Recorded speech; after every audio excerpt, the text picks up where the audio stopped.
Hello, guys. This is Shar. Welcome back. Thank you so much for returning. Doing a quick update on last night's episode of Love and Marriage Huntsville. Now, this may not be the whole entire episode, even though the whole entire episode was pretty good outside of maybe about anywhere between 2 and 3 scenes. But for the most part, it was a pretty good episode, okay? I do have a pet now, so if you hear me saying stop, that's because this dog is probably gnawing on my feet or gnawing on a piece of furniture or something crazy. But anyway, forgive me in advance. But okay, so moving on. First scene out, and I'm gonna try to do things in order, but it may have to be in order as I remember them. I try my best to remember the episodes in order, but it may be at some points as I remember them. But anyway, first scene out, Kimme goes over to Mel's, and we overhear Mel saying, yes, I haven't invited Kimme over to my house in quite some time, having her over, okay? So she has her over. Looks like it's a lunch. It looks like Mel prepared taco salad. That's what it looked like. It looked pretty yummy. Now, I give it to Mel. She is relentless in trying to keep whatever friendship that her and Kimme got. Okay, I don't know if it's for the show or is it because she truly trying to hold on to some type of friendship with Kimme or not. And as with Kimme keeps obliging and keeps continuing to come to any event. She keeps asking Mel out to dinner, and things like that, even if it is to clear things up or whatever. Because, when people are done with each other, sometimes they just be like, hear about something foul that somebody did or said about them, and they just be like, you know what, I ain't effing with them no more, and leave it at that. At least they do try to call each other to have sit downs, to have discussions or whatever. So I don't know if this is because, they have to do this for the show, or will they continue to have this relentless urge to try to keep a friendship when the show is over, whenever that is. And we'll see that, moving forward whenever, Huntsville is not coming back. But, I guess we will see it through social media if they continue to try to have lunch and dinners and go out places together, yada, yada, yada. But right out the gate, Kimme explains to Mel that it was a startling revelation that Trisha had, remembering that wanting to know how did Martell know about her and find her, and how did he, get in contact with her, yada, yada, yada. All of a sudden, it was back in 2020, supposedly. So here it is, just now 2025, 24 years later, you really want to know the answer to that. You never wanted to know the answer to that 4 years ago. You just really want to know the answer to that now while you were on the show. Being messy. And now if the production is saying, you know what, sat Trisha down and said, you know what, give us something. Tell us something about a while back that was weird to you, or something you want to explain or get off your chest a while back when you met Martell, or when you guys hooked up allegedly, you want to reveal something, tell us something, what. And she might have said, well, you know what, I did always wonder how he found me, or how he ended up reaching out to me or whatever. You know what I mean? Like, I don't know, because this is strange that she's doing this on the show and this ish was 4 years ago. But anywho, so they revealed that at the open house thing, and Kimme tells Mel about it. She gets it all out. Yeah, it was a shock to all of us. We was all tripping, blah, blah, blah. Mel was just eating her food like, really, really, really, really? I ain't surprised. Fletch is a cheater as well. We all know that. And Martell had a series of people that he was calling, mentors. So she was like, I'm going to have a little conversation with Fletch, okay? And we see that she does toward the end of the episode. Anyway, next was Tisha and Destiny hook up to have brunch, I think Tisha said. And Tisha, I don't know what Tisha ordered. I don't know. I think it was some type of omelet thing, I'm guessing. I don't know. It looked like a little baby volcano or something.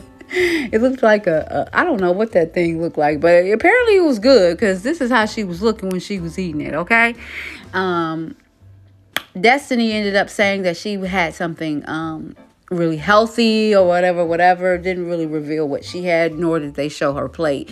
Anywho, they were talking, girl talk, catching up. Tisha had mentioned that she had just came back from out of town, and she was liking Destiny's liner up under her eyes, which didn't look really different or anything unique. It looked like she either had a black eyeliner or maybe a dark brown or something.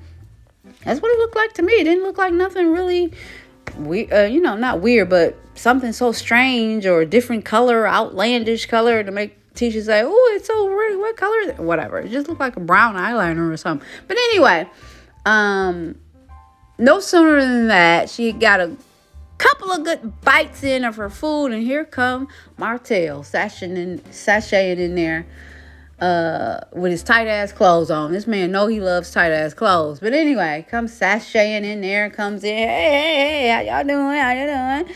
Sits down, and they do a pan over to Destiny, and she's just looking like shoving her fork in her mouth like, ooh, that kind of look or whatever. And Tisha does this. Okay, well, let me go because my husband is not here. I want to sit with the enemy. My husband is not here without my husband around, and you two can have that. I'm out. And she bounces on out of there, and she's mumbling like, I'm not doing that today, which is understandable. She doesn't want to have a big back and forth because things will get escalated with Martell, because he doesn't know how to control his emotions, his anger or whatever. So it would have gotten probably into another heated debate about who did what and why and when.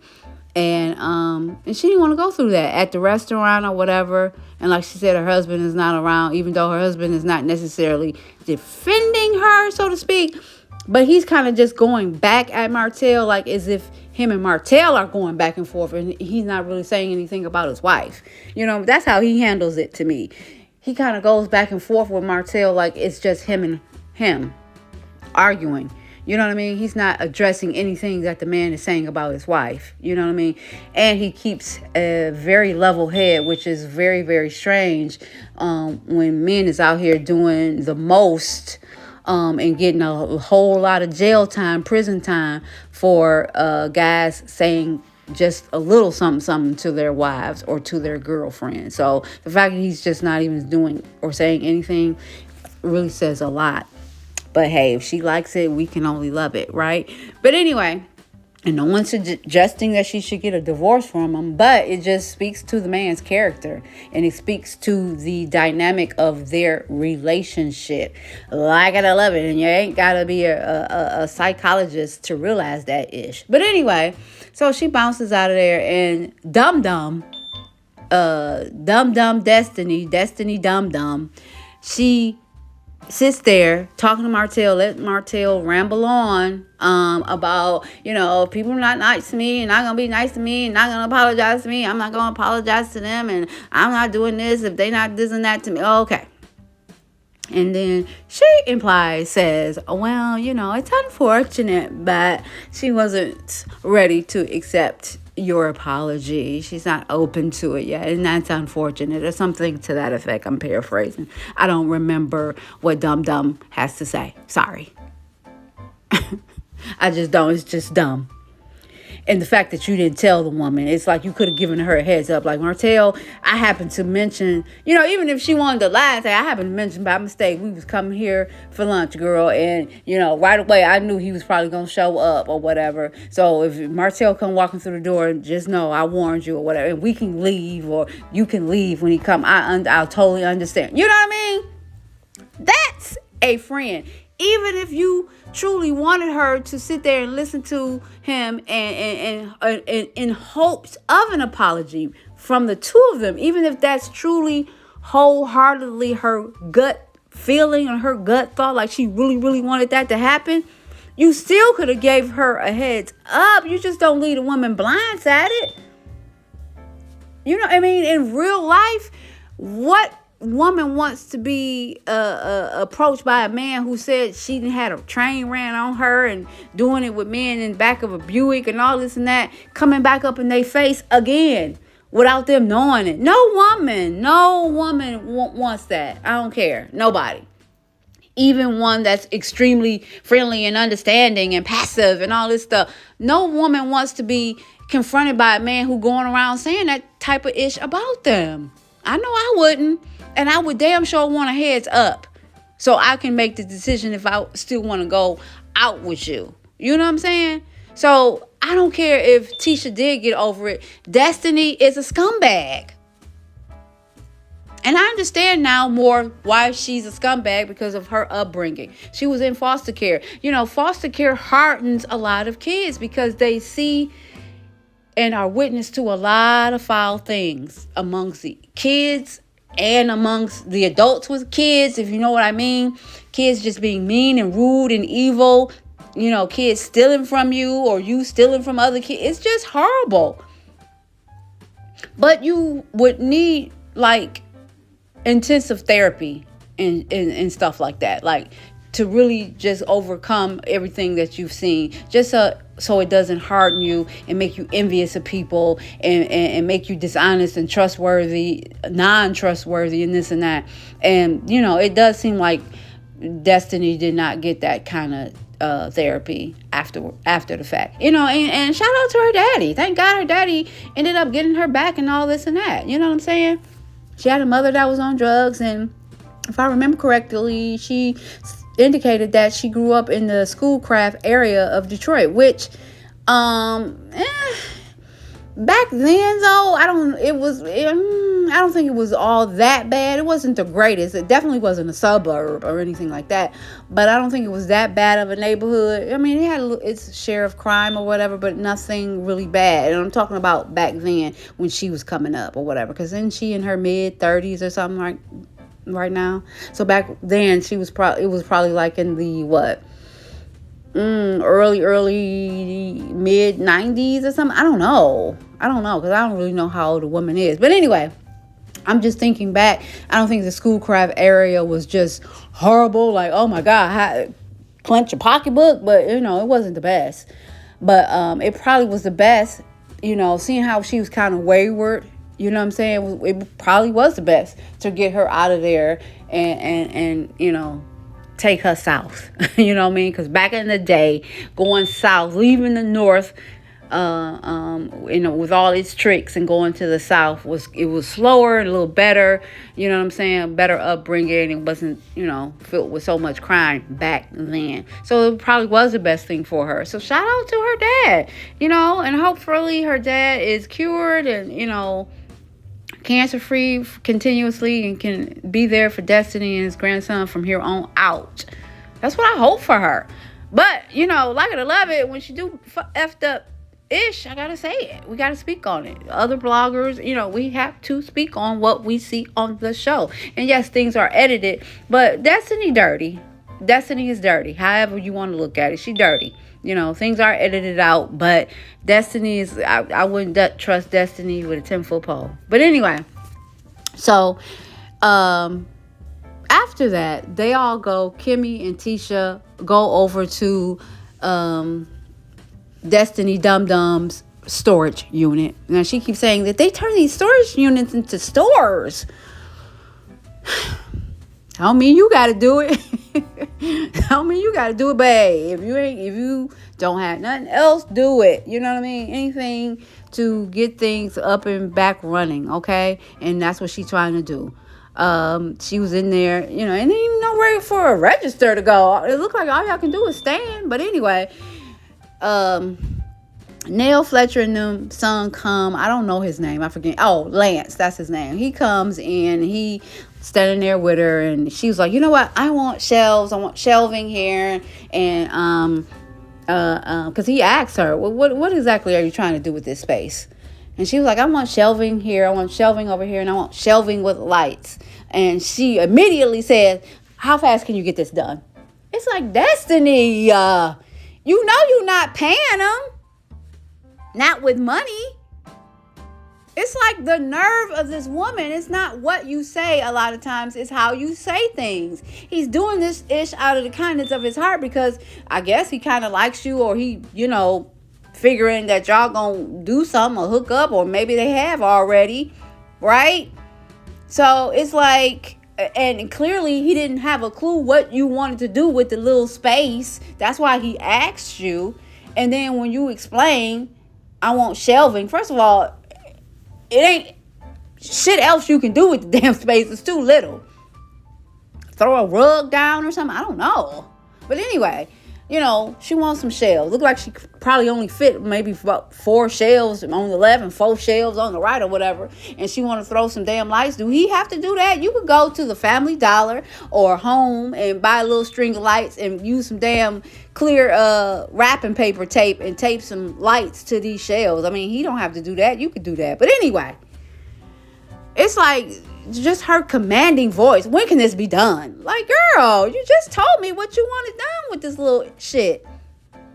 And secondly, it ain't gonna take me too long to put up 8 shelves with 8 nails or 16 nails or whatever. Girl, anyway, she's nasty. She has a cute face, but she's just nasty, in my opinion. So Kimme and Tisha come in because they supporting her by any means. They trying to support this little shit she keep doing. All these relaunches. And most definitely, if you fall down, keep getting up. Shout out to her for continuously getting up and trying. Ain't nobody dissing her for that. And that's what we all trying to say. Keep your focus on that stuff, the business, your business, and your products. You should be coming on social media continuously talking about Madani candles and fragrance scents and body sprays and butters and all this stuff all the time. F the drama. You ain't got no time to talk about drama. Unless somehow you incorporating talking about your products, talking about the drama or whatever. And she don't even do that.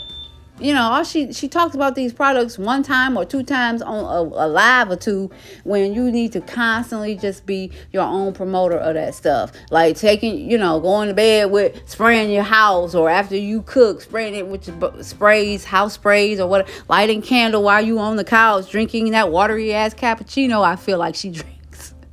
You know what I mean? That is the thing that she should be creating. But, she got to do it her way, What do I know? That's her business. Anyway, so somehow she's planning Nail Fletcher's bachelorette party. Say what? Say what now? How? Why? Who?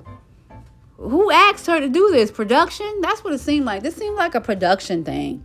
Because how in the hell is Destiny, of all people, planning Nail Fletcher's bachelorette party? Shouldn't that be Mel?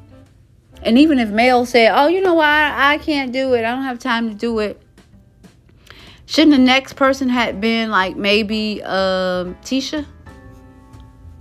You know what I mean? Like, it could have been a thing like, I know we don't get along, or we have a love-hate relationship, or blah, blah, blah, but I want to plan this party for you, her and Kimme or something like that. It's like Destiny is planning it. Where y'all get that from? That don't even make sense. She don't even know her that well. She ain't even cool with her like that. But anywho. And of course, Destiny is saying who she ain't gonna invite to somebody else's shit.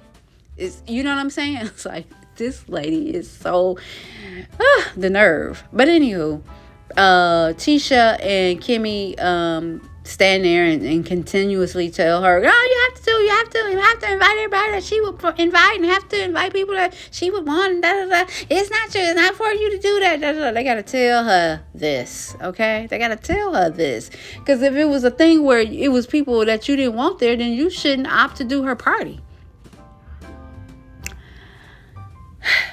Anyway. So what else? Moving on, Mel sit there and has a little sit down with Mr. Fletcher, Mr. Chris Fletcher, at a gourmet popcorn shop where she gets some popcorn and sits there and has a little chit chat with Chris. And she was like, yeah, I had to get some popcorn for all this tea. And Chris he knows exactly what she's getting ready to start talking about, but he, looking with so much anticipation. And she was like, Kimme was telling me, and da da da, you went over there, and you hooked Trisha up with Martell. And he was like, that is a lie. First of all, Chris, why you gotta start off saying it like that? You automatically know why people feel like you hooked him up with her. Because you were the one who told him about her. You know what I mean? Okay, so, you didn't tell him to call her and nothing like that. We guess, allegedly. According to you, you didn't tell him to call her. You didn't tell him to get with her. We get it, I guess. I guess we believe you, I guess. But, you could have told Martell ass when he called you, like, come up here for yourself. You want to see who up here and who fine and who got a body and this and that and da da da. Come up here yourself. I'll be here. I'm working out for an hour or whatever. That's what you do. You know what I'm saying? But like he said, that's man talk. That's man talk. Okay. Man talk. You sat up there and said, well, she this and that. I'm almost certain he was like, well, her face ain't all that, but her body T. You know what I'm saying? Her body is banging or whatever. Her last name is this. I don't know how the hell he got her last name and not her first. I guess people around the gym calling her Miss Reefer or Reader or whatever he said her name was, her last name, and not Trisha. She's the one that's, getting formally addressed by people. And they're calling her by her last name. And that's how he knew her last name and not her first. I'm not buying it. That I'm not buying. I believe he knew her whole name. Or maybe he didn't even know her last name. But he knew her first. And he told Martell her name, her first name. And that isn't how he found her. But, he's lying and saying he didn't know her first name. He just knew the last. Boy, bye. Anyway. So, yeah, he just was like, yeah, I just was telling him that there was some cute women up here and blah, blah, blah. And that's it. Now, how he found her and when and this and that, that's on him. And I ain't know nothing about that. Period. And Mel went on to say, like, I remember when we were married, Martell, she was like, I told Martell, why don't you talk to some of the older men, get some advice from them. And he was like, I did. And she was saying that Martell said that you should talk to somebody who don't talk to somebody who got everything to lose, and you should make them sign NDAs and contracts and things like that. And Chris was outdone, like, what? You can hit his head and neck, like, what? Sticking his mouth out, like, I don't know, that wasn't me. No. I don't know what that sounds like. Some Scots. That sounds like Maurice Scott and Marsau, I guess, because Maurice is an attorney and he's more of the contracts and NDA type thing. And because of Maurice and Marsau being brothers, I guess Marsau would be on that bandwagon as well, I guess. And it does sound more like something that Maurice would be into. Like, you got to sign this. I can't rock with you. I can't, blah, blah, blah. You know what I mean? So it actually does. That part, I do believe. He didn't actually say that's what they do, or he didn't say they be having women sign NDAs and contracts and things like that. Not me. He didn't say those words. He just said that sounds like Maurice and them and Marsau. So yeah, and then on from there, Destiny Dum Dum has another damn relaunch, child, of Madani and some different products. Candles, she says, some air sprays and some body butters and I don't know, some air freshener sprays and some body butters and something else, y'all. And she's still holding on to this Big D energy fragrance mess or whatever. So now I will give her props on the venue. It looks like she had the venue decorated nicely. Okay, I'll give her that. I don't know about the food, how much she had or how little she had. They didn't really show it, but the little venue was decorated nicely. And to speak to Destiny's personality again, I don't know if you guys caught this in the beginning when they showed her at the opening before people got there, and she went outside to the little balcony part, and she was talking about one of these. She was standing over by one of these big stands, and she looked down. And she was like, "Why is this light here?" And she stopped and she did her hand like, "Why is this light right here?" It's just your demeanor. It's like, how dare you talk to somebody like that when you on your knuckles?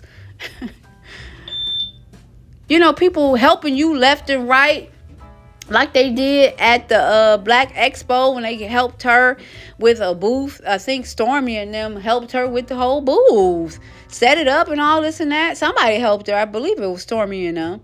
She didn't pay for nothing, but they helped her with the booth. People are continuously helping her because, people trying to like her and see that she needs a little help. But yet, when you get just a little bit of I don't know what you want to call it, when she feel like she really doing something and she eating just a little bit, she in turns talks down to people and always act like she got an attitude or like she just big stuff, top dog. It's like people like that will always be just above the water, because it's almost like God is just saying, you know what, you're not humble enough for me to even take you any further than this. And these are just my thoughts. I don't know Adam from Eve with this woman or whatever. We're just going by what we see. But that's what it just seems like. Like, girl, you could have said that nicer. It wasn't nothing but a light.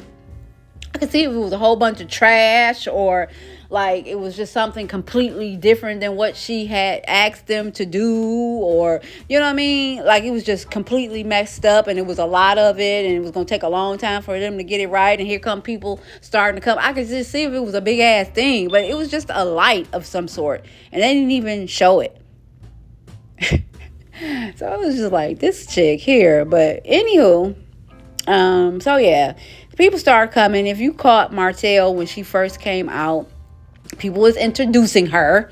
You know what I'm saying? It's a grand open. It's a launching of some new products. It's not like a grand opening of a store. Isn't that why are people announcing her out or whatever? I don't know. Just come the fuck out, girl. Stand there. Be already out when the people start coming in. Greet them at the damn door. It's like, girl, you're making a big production out of something that's not even really a big production, in my opinion. I mean, it's new products or whatever. Oh, okay, but do someone have to introduce you into the room? It's like, be already out there, girl. Like, come on. Anyway, when she came out, if you notice Martell was like, you know what I mean? He did his mouth like, and his neck and his head kind of drooped to one side like, while he was clapping. They say they didn't have nothing. They didn't have anything going on physically. That's what Destiny said. Do we believe it? Because friends don't do that. I got not a whole bunch, but I got a couple, maybe 3 male friends. And they don't do to me like that. Like, look at me coming with an outfit on and be like, Now, they may think that in their head. I don't know. But they don't show it. You know what I mean? They don't show it. They don't, especially because I do have a partner. I do have a man or whatever. But, and that might be why. But I'm just saying, platonic friend, man and woman friend, they not looking like, You know what I'm saying? Because that's not platonic when you do that. You know what I mean? It's implying that you feel like she's cute or attractive or she looking good, she looking sexy. So that's why you do that. And that's what Martell did to Destiny when she came out in the red. I don't know if y'all peeped that. Go back and look at it. Because he damn sure did it. He did it like, while he was clapping. But anywho, so everybody is starting to come in or whatever. And she talks about, like I said, the sprays and the deodorant and whatever she got. So, all the ladies, they split up. All the ladies go outside. The men are inside. Just pan out to the ladies. Creature ass comes and sit on Nell's Chanel bag. I wouldn't care if it was a sack. How you gonna sit your funky A on somebody's purse? What? Can y'all tell me what's wrong with Creature? Big blockhead, Skeletor looking ass. What is wrong with this woman? You gonna go and sit on somebody's bag? Cause you want to be in the scene and sit right there? She left her purse there on purpose, like she said. That's to let somebody know, like, oh, somebody's sitting here. Now, she could have picked it up and moved it out the way. And then, of course, she would have dealt with Nail when she got back or whatever. Okay. But to just sit there and sit on it, or, you got your butt close to her bag. It's like, ugh, girl. Anyway, so when Nail came back, she was like, girl, if you don't get off my bag, I sat my purse there for a reason. And then she moved on instead of sitting on the side of Nail. That wasn't good enough. She had to go on the side of Tisha and Kimme. Then you should have took your ass over there in the first place and sat behind them or next to them on the couch. Anyway, she feels like, I'm starting to think she feels like she's more important to this show than she is, or she really trying to make her mark on the show by being a villain. Like, where these people come from that you won't come on Mel's show, because she is a creator of it, the start of it, the creator of it, of Love and Marriage Huntsville, creator of it, along with Carlos King, helped her out with the creation or whatever, but it was her baby, her thought process. She sent the blueprint, the script or whatever of her thoughts on what type of show to Carlos King, and he kept shopping it, and OWN picked it up. Okay, she is an executive producer, so along with Carlos King, it is her show. So you gonna come on her show and try to act like you don't like her, and you got a bone to pick with her, you got a problem with her, and then on top of that, insult to injury, rumor has it that you slept with her husband, that you done been to her house, and you don't bring it up. You don't try to explain nothing to her out the gate soon as you step foot on set. But yet you want to take the opposite approach and try to act like you got a problem with her. Ooh, Mel better than me. Because I would have ripped her a new one straight out the gate. And no, she wouldn't have come on that damn trip. And if I did invite her on the trip, then yeah, I would have gotten her ass. I would have read her a new one at the table with everybody else. And when I say that, I mean like going off on her, calling her a bunch of names. But I would have got into it. So, Trish, they say you, have talked to my husband, my ex-husband. They say that you hollered at him. They say that you've gone up to my house or whatever. What house? What year? I would have asked her all that shit in front of everybody. Let's get into it. Since you want to come in here and not say anything to me, not address me, not tell me about, not give me your heads up, and then on top of that, act like you don't like me. Bitch, please. Anyway. And we'll see more of that come next week when Krisha flips it and really tries to check Mel being messy. And Mel probably was being messy, lightweight, saying like Krisha, giving off this bad energy and a trigger or whatever, because I feel it. And then when she was at the table, she was like, yeah, it seemed like she's still in love with Marquez. So why do you expect something from her that you're not giving her? Loyalty, politeness, you know what I mean? Like, don't expect shit from me, because you ain't gave me shit. When I asked you about my husband, or the house you went to, my ex-husband rather, the house you went to, you ain't had nothing for me. You couldn't remember nothing. So yeah. But anyway, after that, though, the whole Chris Fletcher thing, she's done with Trisha. And that's good. You should have been done with Trisha, though, Mel. You shouldn't have never gave her the time of day. Certain people, you just don't get the time of day. And Trisha, for you, for Mel, and Trisha, Mel should have never gave Trisha the time of day. Never. Because she came about it all wrong. She came on your show and didn't give a fuck about you. She didn't even, like I said, she didn't even have the common decency to give her a heads up or tell her, like, girl, they're going to start saying that we met or had relations and this. I just want you to know nothing happened. I went up to the house. And of course, Mel probably still wouldn't have believed her, but at least she would have been telling her right out the gate. You let stuff come out little by little and then want to have an attitude with her, act like you don't like her, and then go team up with Kimme and Trish. Tisha, girl, bye. Bye, Skeletor. Bye-bye. Bye, Shamar. Bye-bye. But, and then to pan over to the men outside, or inside rather, these men, the Scotts primarily, are hounding him, Hen. And he is henpecked. That's a Freudian slip, because he is henpecked, because he don't believe that this woman will hurt him. He don't believe that he's in so far that he could be hurt by her. But yet you love her to death. So that means you could be hurt by her. And you are getting frustrated that more and more layers to the story keeps coming out because she ain't even told your ass the whole damn truth. And the guys, primarily the Scotts, because Fletcher and his son wasn't really saying nothing. But and Martell, but the guys, the Scotts were really trying to get him to understand that you can be hurt by her, and that more than likely you will be hurt by her because she keeps bringing out stuff little by little, constantly, and be prepared for it. That's all they saying, and I think that's true. I think that's good advice. You know what I'm saying? And true enough, you didn't know her when all this stuff was going on, but she ain't coming clean with you. I mean, you her man. I mean, what man did you know that you having a relationship with, and you know, you serious about him or whatever, and you're not gonna tell all parts, pretty much, not all parts, but you gonna tell him, especially if he hanging around the man or the man is a part of a circle that y'all attend or whatever. You're gonna be like, okay, I'm just tell you now, I knew him, or whatever, or either that or don't be a part of the circle, because most men don't want to be a part of no circle that they woman have been dealing with some other man. It is what it is.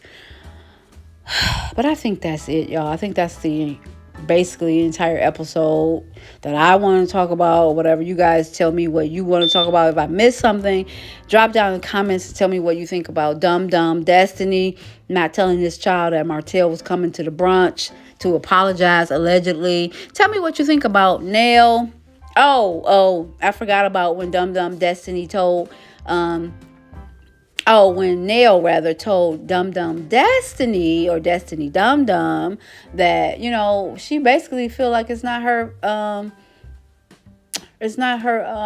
cause to fight. Like, I'm not gonna be going back and forth with Sonny ass. I don't even know her that well, and I don't know you that well. I don't even know why you throwing me the party. That's what she should have said. But anyway, she was like, yeah, it's not my problem to fight, and basically, I ain't really got nothing to do with that, you know, in so many words, you know what I'm saying? And I ain't got no problem with her, not really. She ain't really done nothing to me. I understand what went on with y'all, but she ain't really done nothing to me. She come to my party, period. And Destiny was like, well, you know what? I'm going to have to reassess our friendship then. And if I had been there, I would have been like, cool. You can, and she did basically say that. She said, that's fine. And she was like, let me talk. No, go ahead and talk, bitch. But I'm just letting you know, you can go ahead and assess or reassess our friendship, because technically, I ain't really supposed to be effing with you anyway, because Mel don't want me effing with you no way, because she don't F with you. You know what I'm saying? But Miss Nell not really that loyal. I hate to say it, but she's not really that loyal either. I mean, I don't even really know the nature of Nell and Mel's friendship. I don't, and I forgot that Nell and Mel went to the bridal shop. They had a conversation or whatever. And Nell was basically telling her that she felt bad about her, upset and hurt that Mel minimized the friendship, made it seem like they wasn't really all that close, and that they ain't really do nothing for them in the marriage and this and that. And Mel is continuously driving home the fact that I just felt like you was a close friend over at my house, just, you know, counseling us and telling us like we need to work it out, and we can work it out if both of us really try to work it out. But Martell, you got to be on the up and up. You know what I mean? You got to leave this chick alone, and it's got to be that. You know what I'm saying? That type of thing. Mel is saying, I don't really feel like you was a mentor to me. You know, if you really think about the definition of a mentor, she felt like she wasn't training her, teaching her up on nothing. You ain't teaching me nothing. You over here and allowing me to drown my sorrows about what's going on in my marriage to you, and you enlightening me about your situation, what happened, and y'all made it back, and it can be happen for y'all as well. And I kind of get both sides. I get both of them. I get both of what they saying. But Mel, it seems like she's like not standing on business, but it seems like she is just really, really on the fact that what a mentor is and what a mentor does. And she's saying that Nell was not her mentor in this topic, you know, or anything really, but specifically in this topic, she was not mentoring her. Mel is just saying, you are a friend of mine, and you was helping me get through a bad time and helping me talk through it. You know what I mean?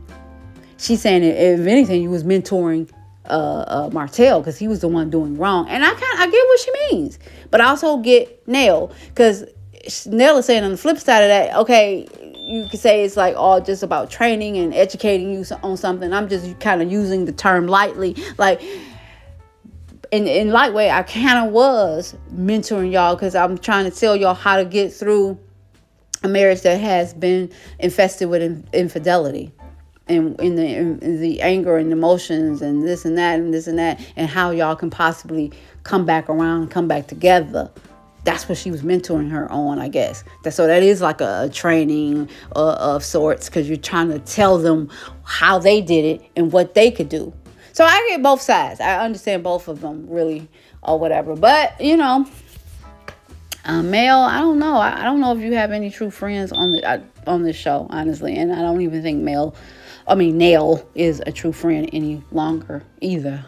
It's sad. It's sad to see how people can just like break up and you end up siding with other people and yada yada yada. But anyway, I think that's pretty much it for the episode, guys. Like I said, you guys drop down in the comments, tell me what you think. Tell me what you think about Nell and Mel's friendship. Is she a true friend?